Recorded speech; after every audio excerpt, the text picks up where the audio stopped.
आमे जांकटू शुणिबा पई अपेक्षा करिछे। भारतीय जनता पार्टी रो सम्मान्य राष्ट्रीय अध्यक्ष श्री जगत प्रकाश नड्डा जी कटू आज से जो आपण माने दीर्घ रास्तारू दीर्घ कष्ट करिक आपण माने आसीचंती समस्त सामने रे तांकर उद्बोधन रखिबा को अनुरोध करिवि। माननीय जगत प्रकाश नड्डा जी।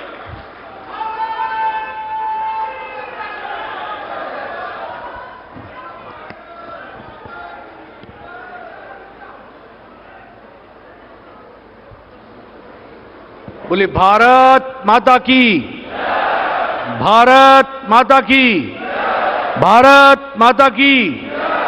जय जगन्नाथ, जय जगन्नाथ, जय जगन्नाथ। आज के इस त्रिदेव सम्मेलन में मंच पर उपस्थित हमारी भारतीय जनता पार्टी के उड़ीसा प्रांत के अध्यक्ष, जुझारू अध्यक्ष श्री समीर मोहंती जी, हमारे भारत सरकार में मंत्री और हमारे वरिष्ठ साथी भाई धर्मेंद्र प्रधान जी, हमारे राष्ट्रीय उपाध्यक्ष और हमारे वरिष्ठ साथी श्री बैजयंत पांडा जी, भारत सरकार में पूर्व मंत्री रहे, वर्तमान में सांसद और हमारे साथी श्री जुएल ओरांव जी, हमारे पूर्व मंत्री श्री प्रताप चंद्र सारंगी जी, हमारे विपक्ष के नेता श्री जय नारायण मिश्रा जी, सांसद और पूर्व अध्यक्ष सुरेश पुजारी जी, भारत सरकार में मंत्री श्री विशेश्वर टूडू जी, भाई संबित पात्रा जी, हमारे मनमोहन श्यामल जी, केवी सिंह देव जी, श्री सुनील बंसल जी, हमारे डी पुरंदेश्वरी जी, हमारे विजयपाल सिंह तोमर जी, हमारे अपराजिता सारंगी जी यहाँ की सांसद, हमारे मानस मोहंती जी, सभी वरिष्ठ साथीगण, मंच पर उपस्थित सांसदगण, विधायकगण और हमारे वरिष्ठ पदाधिकारी बंधु, मेरा ये सौभाग्य है कि आज मुझे सभी उड़ीसा के शक्ति केंद्र प्रमुख, प्रभारी और हमारे वरिष्ठ साथी यहां इतनी बड़ी संख्या में उपस्थित हैं और मीडिया के मेरे साथी, ये मेरा सौभाग्य है कि आज मुझे इस त्रिदेव सम्मेलन में आने का सौभाग्य मिला है और आप सब लोग इतनी बड़ी संख्या में आए हैं। सबसे पहले तो मैं आपका अभिनंदन करता हूं, स्वागत करता हूं।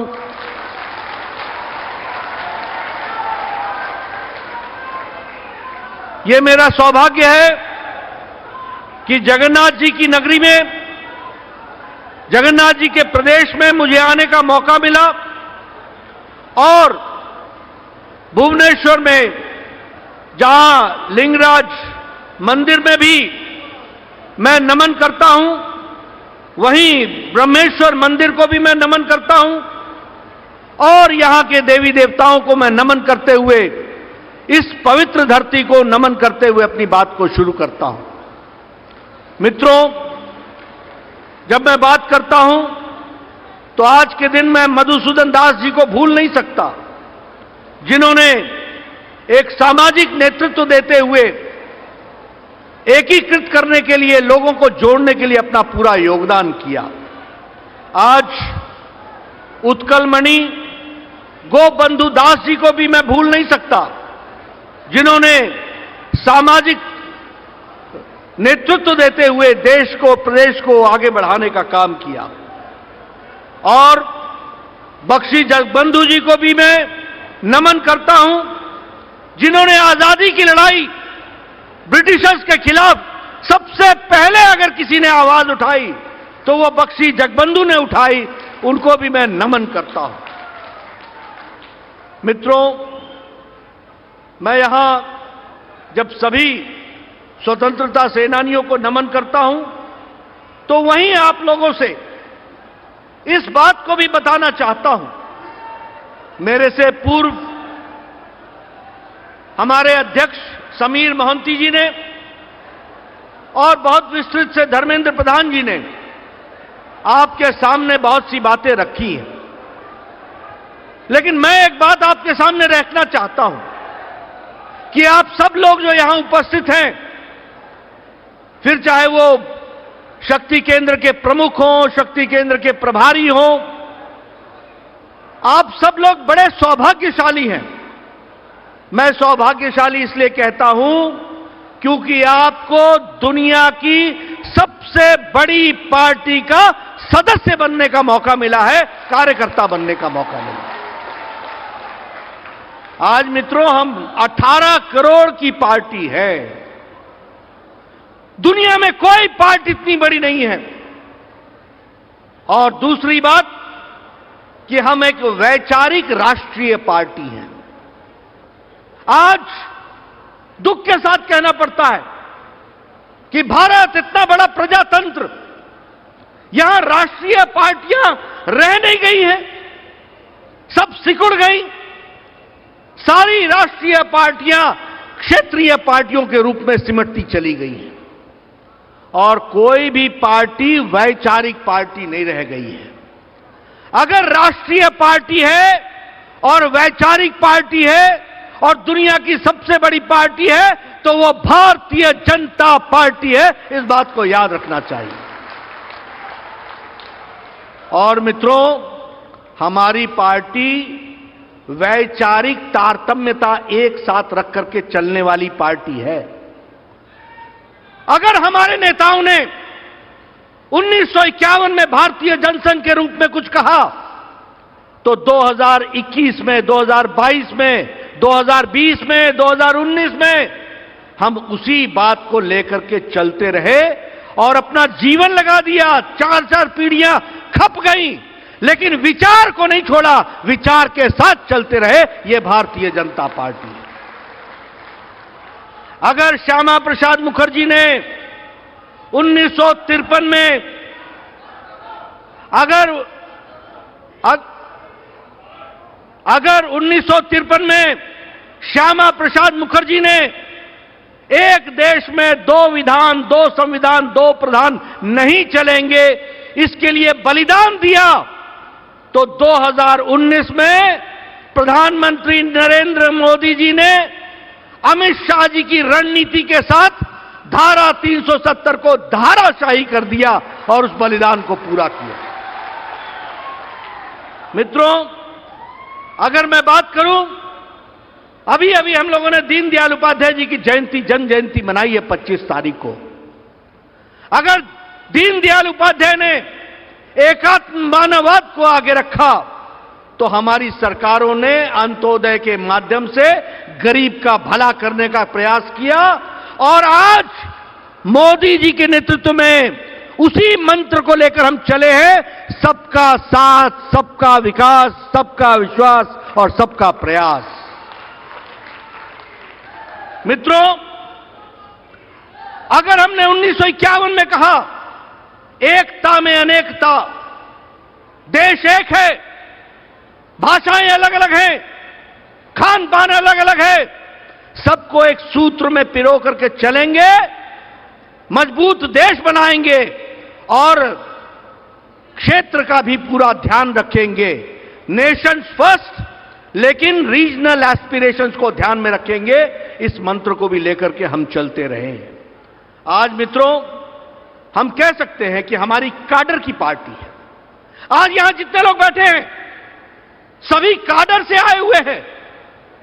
अगर मैं काडर कहता हूं तो यहां शक्ति केंद्र प्रमुख मौजूद है, यहां शक्ति केंद्र प्रभारी मौजूद है, यहां पर हमारे राष्ट्रीय पदाधिकारी मौजूद हैं, यहां हमारे प्रदेश के पदाधिकारी मौजूद हैं, यहां हमारे प्रदेश की कार्यकारिणी मौजूद है। यानी हमारी पार्टी काडर बेस्ड है, काडर बेस्ड। और काडर के साथ साथ इसका मास बेस है। देश की सबसे बड़ी पार्टी है, 302 हमारे एमपी हैं लोकसभा में, 92 हमारे राज्यसभा में सदस्य हैं, सबसे बड़ी पार्टी है। 1394 हमारे एमएलए हैं, लगभग 120 के आसपास हमारे मेयर हैं और हजारों की संख्या में हमारे प्रधान और जिला परिषद के सदस्य हैं। यह हमारी पार्टी की ताकत है। इसलिए मित्रों, हम काडर बेस भी हैं और हमारे साथ चलने वाले चुने हुए नुमाइंदे भी, यानी मास बेस पार्टी है और मास फॉलोइंग के साथ यह पार्टी है। अभी 2019 के बाद चुनाव हुए, हमने बिहार में परचम लहराया, हमने आसाम में दोबारा सरकार बना ली, हमने पुडुचेरी में पहली बार सरकार बनाई, हमने हरियाणा में दोबारा सरकार बना ली, हमने उत्तर प्रदेश में दोबारा हम जीत करके आए, उत्तराखंड में हम दोबारा जीत करके आए, गोवा में हम तीसरी बार जीत करके आए और मणिपुर में पहली बार विशुद्ध, दूसरी बार हमने नॉर्थ ईस्ट में अपनी सरकार बनाई, विशुद्ध हमारी सरकार बनी। इसलिए we are a national party with regional aspiration, we are a cadre based party with mass following and we have got governance in maximum states. यह भी हमको याद रखना चाहिए। लेकिन मित्रों, मेरे शक्ति केंद्र प्रमुख भाइयों, आप प्रजातंत्र की तस्वीर उतारो। आज हमारी स्थिति क्या है? हम किससे लड़ रहे हैं? इंडियन नेशनल कांग्रेस ना तो ये नेशनल रह गई है, ये राष्ट्रीय नहीं रह गई, न ये इंडियन रह गई है, भारतीय भी नहीं रह गई है। ये पार्टी अब भाई बहन की पार्टी हो गई। बाकी सब ताली बजाते रहो, थाली बजाते रहो, बाकी सब की छूट सिकुड़ गई, कोई देखने को नहीं मिला। और हम लड़ किससे रहे? हम लड़ रहे हैं पारिवारिक पार्टियों के साथ, परिवार की पार्टियां। जम्मू कश्मीर में देखो, नजर दौड़ाओ तो वहां आप पाओगे फारूक अब्दुल्ला, शेख अब्दुल्ला, फारूक अब्दुल्ला, उमर अब्दुल्ला, बाप बेटे की पार्टी, महबूबा मुफ्ती की पार्टी, परिवार की पार्टी। अगर आप हरियाणा आओ तो आपको चौटाला की पार्टी दिखेगी, अगर आप पंजाब जाओ तो आपको बादल की पार्टी दिखेगी, शिरोमणि अकाली दल, प्रकाश सिंह बादल, सुखबीर सिंह बादल। उत्तर प्रदेश इतना बड़ा प्रदेश है, इंडियन नेशनल कांग्रेस 380 सीटों पर लड़ी और 380 में से 370 में उसकी जमानत जब्त हो गई। और हम किससे लड़ रहे हैं? परिवार की पार्टी, समाजवादी पार्टी, अखिलेश और मुलायम सिंह की पार्टी। बिहार आओ तो आरजेडी, परिवार की पार्टी, तेजस्वी की पार्टी, लालू की पार्टी। वेस्ट बंगाल जाओ तो किससे लड़ रहे हैं हम? वो भी एक परिवार की पार्टी है, पीसी भाइपो की, ममता की और अभिषेक की परिवार की पार्टी है। आप झारखंड आओ, शिबू सोरेन, हेमंत सोरेन, छोटा सोरेन, परिवार की पार्टी। आप यहां आओ उत्तराखंड में, उड़ीसा में तो बीजू की पार्टी, एक व्यक्ति की पार्टी। आप नीचे चले जाओ, आंध्र प्रदेश, जगनमोहन की पार्टी, वाईएसआर की पार्टी, परिवार की पार्टी। आप तेलंगाना चले जाओ, किससे हम लड़ रहे हैं? चंद्रशेखर राव, केशव चंद्रशेखर राव, टीआरएस, खुद चीफ मिनिस्टर, बेटा मंत्री, दामाद मंत्री, बेटी एमपी की कैंडिडेट। अभी पोता आया नहीं तो वो भी होता। आप महाराष्ट्र चले जाओ, शिवसेना भी परिवार के नाम पर टूट करके अलग हुई है और अब वो अपने ढंग से खड़ी हो रही है। यह भी हमको ध्यान रखना चाहिए। इसलिए मित्रों, बाकी सभी पार्टियां परिवार की पार्टियां बन गई हैं। ये भारतीय जनता पार्टी अकेली है जो विचार पर खड़ी पार्टी है और आप लोग पूरे ताकत के साथ कह सकते हैं कि विचारों के साथ चलने वाली पार्टी है। मित्रों, हमारा राजनीतिक पक्ष भी है, हमारा सामाजिक पक्ष भी है। आप देखो, कोरोना आया, आप बताइए सारी पार्टियां लुप्त हो गई थी कोरोना में कि नहीं हो गई थी? हो गई थी कि नहीं हो गई थी? कोई पार्टी नहीं दिखती थी, कोई पार्टी नहीं दिखती थी। सभी क्वारंटाइन में चले गए, आइसोलेशन में चले गए, कोई दिखने को नहीं मिलता था। लेकिन भारतीय जनता पार्टी के लाखों कार्यकर्ताओं ने सेवा ही संगठन में अपनी जान की परवाह बगैर किए हुए लोगों की सेवा में जुटे। लगभग 50 करोड़ फूड पैकेट बांटे हमारे कार्यकर्ता ने, 50 करोड़। लगभग 75 करोड़ मास्क बांटे। हमारी महिला मोर्चा ने अपने हाथों से मास्क बना बना करके लोगों को बांटा। बहुत बड़ा काम किया। सेवा ही संगठन में बुजुर्गों को दवाई दी, भोजन की व्यवस्था की, लोगों को घरों तक छोड़ने की व्यवस्था की। आपके उड़ीसा के जितने भी लेबर थी, जितने लोग थे जो बाहर काम कर रहे थे, जो हमारे श्रमिक भाई थे, उनको वापस पहुंचाने का काम भी घर तक किया तो भारतीय जनता पार्टी के कार्यकर्ताओं ने किया। मित्रों, इसलिए हम ये कह सकते हैं, अभी वैक्सीनेशन हुआ, 217 करोड़ वैक्सीनेशन लगे हैं। आप सब लोग यहां बैठे हैं, किसी के भी मुंह पर मास्क नहीं है। क्यों? क्योंकि मोदी जी ने आपको 217 करोड़ वैक्सीन लगा करके 130 करोड़ जनता को डबल डोज और साथ में बूस्टर ये लगा करके सुरक्षा कवच दिया है। इस कारण से हम लोग यहां पर आराम से बैठे हैं। लेकिन मित्रों, मैं बधाई देना चाहता हूं भारतीय जनता पार्टी के कार्यकर्ताओं को, जिन्होंने वैक्सीनेशन में जनता को वैक्सीनेशन सेंटर तक पहुंचाने में अपना बहुत बड़ा योगदान किया। इसलिए उनको मैं बधाई भी देता हूं, उनको साधुवाद भी देता हूं। और मित्रों, अगर मैं मोदी जी की बात करूं तो दुनिया कोरोना से लड़ने में विफल हो गई, लेकिन मोदी जी ने कोरोना से ऐसी लड़ाई लड़ी कि 130 करोड़ की जनता को बचा लिया और सफलतापूर्वक लड़ाई लड़ी। यह भी हमको ध्यान में रखना चाहिए। अमेरिका, जर्मनी, फ्रांस, इटली, ये सारे देश हमसे ज्यादा स्वास्थ्य में सुरक्षित थे, लेकिन समय पर फैसला नहीं कर पाए, नहीं तय कर पाए कि लॉकडाउन लगाना कि नहीं लगाना।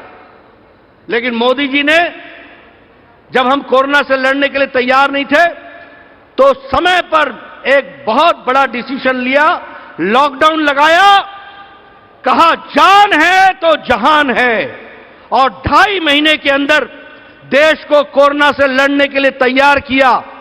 हम लोगों, मोदी जी ने जब लॉकडाउन लगाया था तो उस समय हमारे पास कोई आइसोलेशन सेंटर नहीं था, हम पीपीई किट नहीं बनाते थे, हमारे पास कोई आइसोलेशन बेड नहीं था, आईसीयू की व्यवस्था नहीं थी।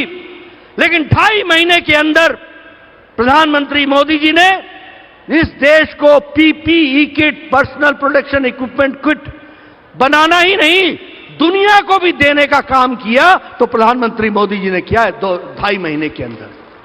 आइसोलेशन बेड बनाए गए, ऐसे जर्मन हैंगर लगा करके डॉर्मेट्रीज बनाई गई, आईसीयू बेड्स लगाए गए और व्यवस्था की गई। इसलिए कोरोना के मैनेजमेंट में भी हम लोग अव्वल रहे हैं। मित्रों, आपको फक्र होना चाहिए कि आप ऐसी पार्टी के सदस्य हैं जिनके नेता नरेंद्र मोदी हैं। मैं स्वास्थ्य मंत्री रहा हूं। इस देश में ट्यूबरक्लोसिस की दवा आने में 25 साल लग गए। इस देश में स्मॉल पॉक्स की दवा आने में 27 साल लग गए। इस देश में जापानी इंसेफ्लाइटिस की दवा आने में 100 साल लग गए, 100 साल। लेकिन 2020 की जनवरी में कोरोना का पहला केस आया था और 2000 अप्रैल में मोदी जी ने टास्क फोर्स बैठाया था, साइंटिस्ट को आह्वान किया था और 9 महीने के अंदर भारत ने एक नहीं 2-2 वैक्सीन बना करके तैयार की और दुनिया को दी। ये भी हमको ध्यान रखना चाहिए। और मित्रों, मुझे खुशी होती है आपको बताते हुए कि लगभग 100 देशों को हमने 25 करोड़ मेडिसिन अपनी वैक्सीन पहुंचाई है, 25 करोड़ ये वैक्सीन मैत्री के तहत, और 48 देशों को 2.5 करोड़ रुपए का मुफ्त में हम लोगों ने वैक्सीन दिया है, 2.5 करोड़ रुपए। मित्रों, ये भारत का बदलती तस्वीर है जो आपके सामने मैं रखना चाहता हूं। मित्रों, अगर मैं विकास की बात करूं तो मैं इतना जरूर कहना चाहूंगा कि विकास के दृष्टि से भी दुनिया में भारत ने बहुत बड़ी तरक्की की है।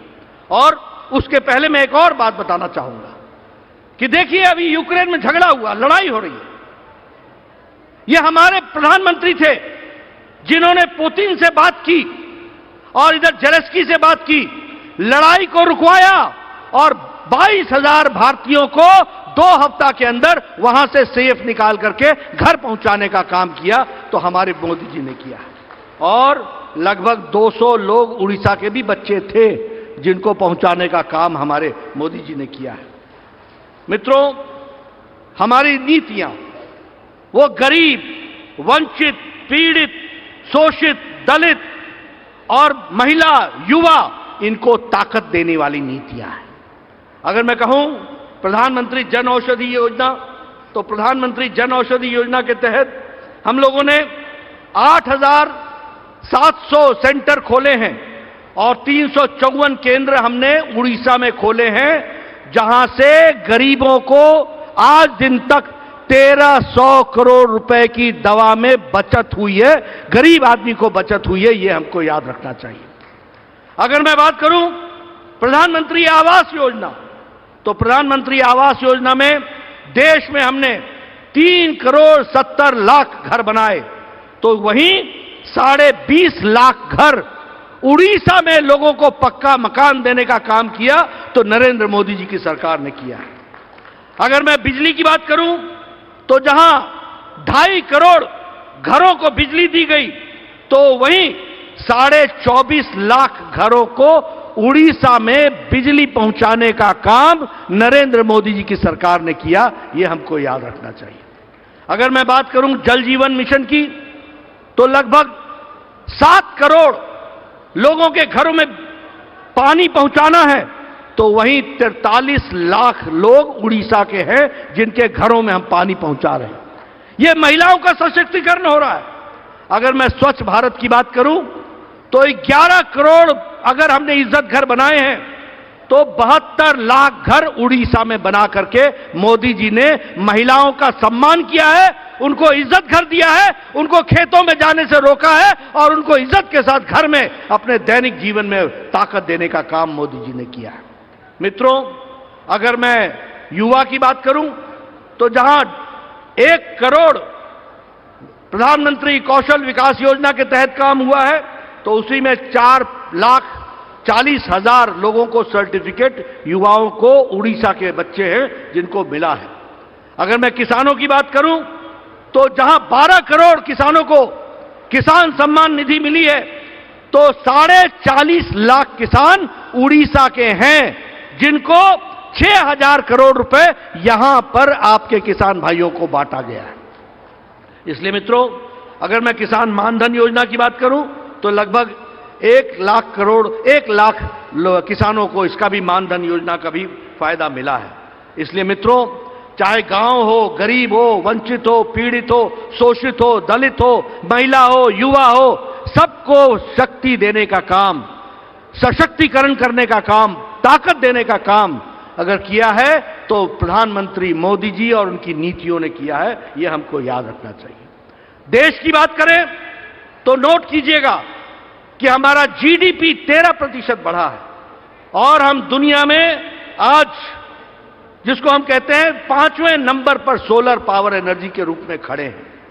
अगर हम फॉरेन डायरेक्ट इन्वेस्टमेंट की बात करें, तो 6.6 लाख करोड़ भारत में इन्वेस्ट हो रहा है। आर्थिक दृष्टि से दुनिया मंदी में जा रही है, भारत तीव्र गति से आगे बढ़ रहा है, इस बात को भी हमको याद रखना है।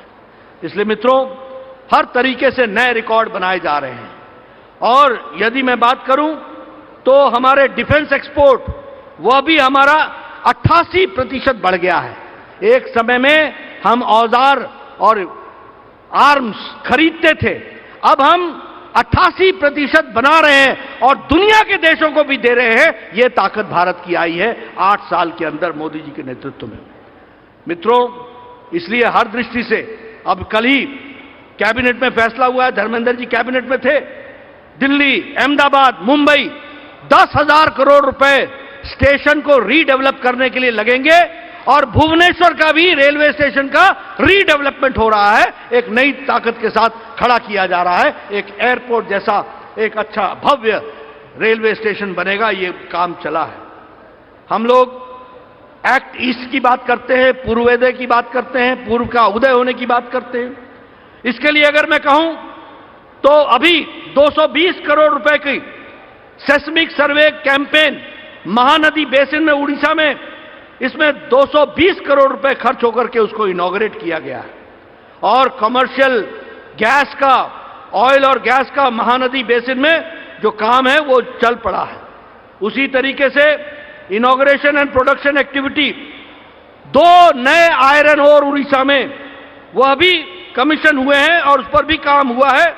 एक है जिलिंग लांगलोट और दूसरा है गुवाली आयरन ओर। मैं ठीक नाम ले रहा हूं धर्मेंद्र जी? तो ये दोनों जगह पर आयरन ओर का काम चल रहा है और 15 लाख टन आयरन ओर प्रति माह यहां से निकल रहा है। 275 million tonne consolidated iron ore की रिसोर्सेज हैं, ये हमको समझने की जरूरत है। मित्रों, एकलव्य स्कूल में भी 87 स्कूल उड़ीसा में बन रहे हैं। देश में सबसे ज्यादा एकलव्य स्कूल बन रहे हैं तो उड़ीसा में बन रहे हैं, प्रधानमंत्री मोदी जी के आशीर्वाद से। उसी तरीके से जैसा मैंने बताया 300 करोड़ रुपए खर्च हो रहा है भुवनेश्वर रेलवे स्टेशन पर। उसी तरीके से 3,373 करोड़ का ग्रांट जल जीवन मिशन में भारत सरकार ने माताओं बहनों तक पानी पहुंचाने के लिए प्रधानमंत्री मोदी ने उड़ीसा को दिया है 3,323 करोड़ रुपए। वैसे ही मित्रों, संबलपुर में अगर हम बात करें तो आईआईएम का कैंपस बन रहा है 200 एकड़ की जमीन पर और इसका बजट 401 करोड़ रुपए का है। यानी संबलपुर में अब IIM, Indian Institute of Management का कैंपस तैयार हो रहा है। उसी तरीके से Indian Institute of Science Education and Research Berhampur में बन रहा है, उसका भी कंस्ट्रक्शन का काम सितंबर में शुरू हुआ है और उसकी लागत 1,582 करोड़ रुपए है। यह भी हमको ध्यान रखना चाहिए। अगर हम स्किल डेवलपमेंट की बात करें तो स्किल डेवलपमेंट इंस्टीट्यूट 222 अप्रैल में यह भी, इसको भी शुरू किया गया है और इसमें भी कार्य चल रहा है, इसको भी हमको ध्यान में रखना चाहिए। इसलिए मित्रों, हम कह सकते हैं, अभी मैं समीर जी से बात कर रहा था कि उड़ीसा की अस्मिता के बारे में, उड़ीसा के बारे में किसने चिंता की? आप बताइए, भुवनेश्वर में all India institute of medical sciences किसकी सरकार लेके आई थी? अटल जी की सरकार लेकर के आई थी। आप बताइए, आईआईएम मोदी जी ने आपको दिया। आप बताइए, साइंस क्या इंस्टीट्यूट मोदी जी ने दिया है, मेडिकल कॉलेजेस की झड़ी लगा दी है। और उसी तरीके से 1,300 किलोमीटर नेशनल हाईवे की सड़क को अपग्रेड किया जा रहा है। उसी तरीके से 9,000 करोड़ रुपए खर्च करके 1,214 किलोमीटर की नई नेशनल हाईवे बन रही है। सॉफ्टवेयर टेक्नोलॉजी पार्क, इसके तहत भी काम चल रहा है। इसलिए मित्रों, एक नए विकास की कहानी आज उड़ीसा लिख रहा है। मैं उड़ीसा की अस्मिता की बात कर रहा था। आप लोगों को कितना सौभाग्य की बात है कि प्रथम आदिवासी महिला राष्ट्रपति भी अब उड़ीसा की धरती से बनकर के आई। ये मोदी जी का उड़ीसा के प्रति प्रेम है। 15 से ज्यादा पद्मा अवार्ड, कभी सोचा नहीं था। कांग्रेस के जमाने में चुने हुए अपने लोगों को रेवड़ी बांटी जाती थी, लेकिन प्रधानमंत्री मोदी जी ने गांव, गरीब, जिसने देश की सेवा की है, जिसने समाज की सेवा की है, जिसने भाषा की सेवा की है, जिसने कला की सेवा की है, जिसने लोक नृत्य की सेवा की है, ऐसे लोगों को पद्मा अवार्ड देने का काम किया। और उड़ीसा से भी 15 से ज्यादा पद्मा अवार्ड आपको मिले हैं, इसके लिए भी मैं आपको बधाई देना चाहता हूं। मित्रों, अगर मैं इस तरीके की बात आपको बताता चला जाऊं तो आपके ध्यान में आएगा कि उड़ीसा की कितनी चिंता की गई है। लेकिन मित्रों, मेरा एक कष्ट है, मेरा एक दुख है, मैं आपसे चर्चा करना चाहता हूं। अगर वैचारिक पार्टी, दुनिया की सबसे बड़ी पार्टी भारतीय जनता पार्टी है, तो अब उड़ीसा में भी आने वाले समय में डबल इंजन की सरकार होनी चाहिए, नीचे भी कमल खिलना चाहिए और भारतीय जनता पार्टी की सरकार बननी चाहिए। मित्रों, आप बताओ, आज भ्रष्टाचार है कि नहीं है उड़ीसा में? भ्रष्टाचार है कि नहीं है? ये भ्रष्टाचार बिना नेताओं के सांठगांठ के होता है क्या? बिना सांठगांठ के होता है क्या? ये आकंठ भ्रष्टाचार में डूबी हुई सरकार है। ऊपर से नीचे तक भ्रष्टाचार व्याप्त है। इसको उखाड़ फेंकना है। भारतीय जनता पार्टी की सरकार बनानी है, डबल इंजन की सरकार बनानी है। कुशासन की बात करें, मैं स्वास्थ्य मंत्री था। बताइए, जुएल ओरांव जी, धर्मेंद्र जी, बैजन जी, आप बताइए, जब जब आपने जो जो मांगा हमने दिया कि नहीं दिया? एम्बुलेंस दी कि नहीं दी? फिर आए दिन मेरे को कहानी सुनने को मिलती है, मरीज को साइकिल पर ले जा रहे थे, एम्बुलेंस नहीं है। आए दिन खबर सुनने को मिलती है, रोज सुनने को मिलती है कि महिलाओं ने बच्चे को सड़क पर जन्म दे दिया। ये कैसी सरकार है? कैसा कुशासन है? आए दिन हमको सुनने को मिलता है कि मरे हुए बेचारे जिसके परिवार में चला गया, रोटी कमाने वाला चला गया, उसका बेटा उसकी बॉडी को साइकिल के कैरियर पर रख करके ले जा रहा है। ऐसा देखा गया है कि नहीं देखा गया है? देखा गया कि नहीं देखा गया? मित्रों, यह कुशासन का नतीजा है। और इसलिए और एक बात और है, यह सरकार खाली ठप्पा मारने वाली सरकार है। प्रधानमंत्री आवास योजना तो बीजू पक्का घर दे दो। प्रधानमंत्री आवास योजना, पक्का मकान, मोदी जी का सपना, और ठप्पा बीजू पक्का घर।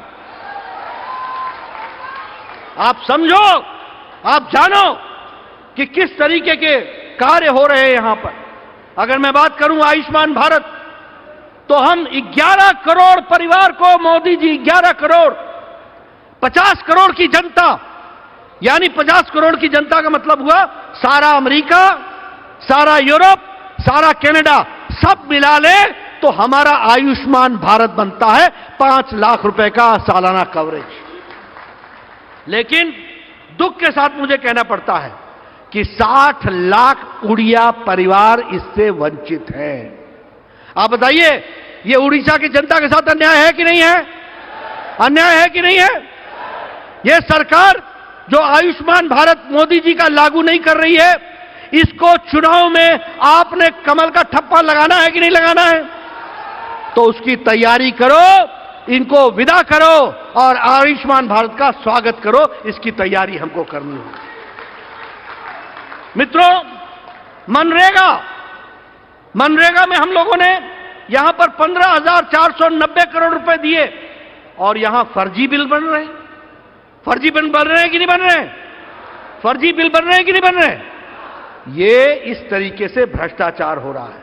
जल जीवन मिशन में 4,966 करोड़ रुपए आवंटित अभी किए गए और इसमें भी अभी भी ट्राइबल इलाके, आदिवासी इलाके के लोगों को पानी के लिए पोखर में जाना पड़ता है, कुएं पर जाना पड़ता है।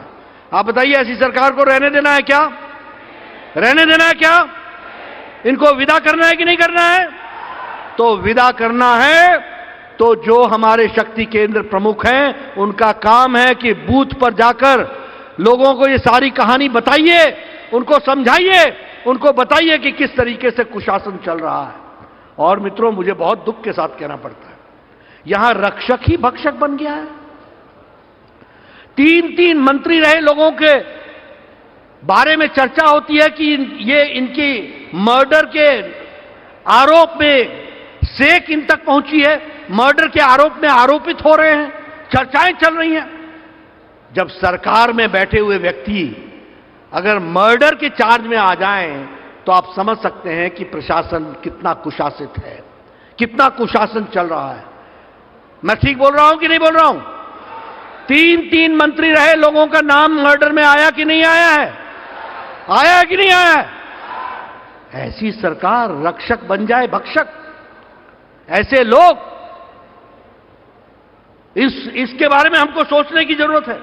उसी तरीके से रत्ना भंडार, उसके बारे में भी आज जगन्नाथ जी की तिजोरी और भंडार वह भी सुरक्षित नहीं है। कोई बोलता है चाबी खो गई, कोई बोलता है डुप्लीकेट है। अरे सरकारी डुप्लीकेट है तो चाबी तो डुप्लीकेट होगी। कोई चीज सुरक्षित नहीं है। ऐसी सरकार को जाने का रास्ता दिखाना है और उनको भेजना है। डबल इंजन की सरकार बनानी है, ऊपर भी कमल नीचे भी कमल, विकास ही विकास होगा, इस बात को ध्यान में रखिए। इसलिए मित्रों, आपसे मैं ये निवेदन करने आया हूं, आप जाइए अपने शक्ति केंद्र पर, अपने बूथ पर, लोगों को सारी कहानी बताइए किस तरीके से मोदी जी उड़ीसा का भला करने के लिए दिन रात लगे हुए हैं। आखिर देखिए, 8 साल में वो देश की तस्वीर बदल देते हैं। 8 साल के अंदर देश की छवि दुनिया में बदल जाती है। और यहां 20-20, 22-22 साल से आप बैठे हैं और आज भी एम्बुलेंस महिला को मिलता नहीं है, सड़क पर उसको डिलीवरी देनी पड़ती है और कोई डेड बॉडी को घर ले जाने की व्यवस्था नहीं है। मानवता के नाम पर कलंकित हो रहे हैं हम लोग। ऐसी सरकार को घर भेजना जरूरी है और भारतीय जनता पार्टी की डबल इंजन की सरकार लाना जरूरी है। इसके लिए आप काम करें, ये आपसे मैं निवेदन करने आया हूं। मित्रों, आपका ज्यादा समय न लेता हुआ, आज देखिए हमारा कार्यक्रम हुआ तो जगन्नाथ जी का तो आशीर्वाद मिला ही मिला, इंद्र देवता भी आज पूरे बरस करके हमारे को आशीर्वाद उन्होंने दिया। हमारे यहां कहा जाता है कि जब बारिश हो तो समझो कि शुभ कार्य को आशीर्वाद मिल गया है। इसलिए ये बारिश इंद्र भगवान का प्रसाद है। आप समझो, उन्होंने आशीर्वाद दिया है कि आप शुभ मुहूर्त पर निकले हो, नवरात्रों में चले हो, अच्छे समय से चले हो, अच्छे काम के लिए चले हो, उड़ीसा के भला के लिए चले हो, देश के भला के लिए चले हो, आपको सफलता मिलेगी। आगे बढ़ो और आगे बढ़ते हुए यशस्वी हो, यही मैं कहने आया हूं। बहुत बहुत धन्यवाद। जय भारत, जय उड़िया, जय जगन्नाथ।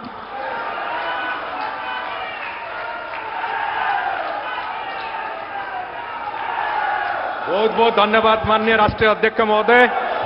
आज आपण जो आह्वान देइचंती भारतीय जनता पार्टी रो ए तृणमूल स्तर आसथिबा ब्रह्मा विष्णु महेश्वर कार्यकर्ता माननकु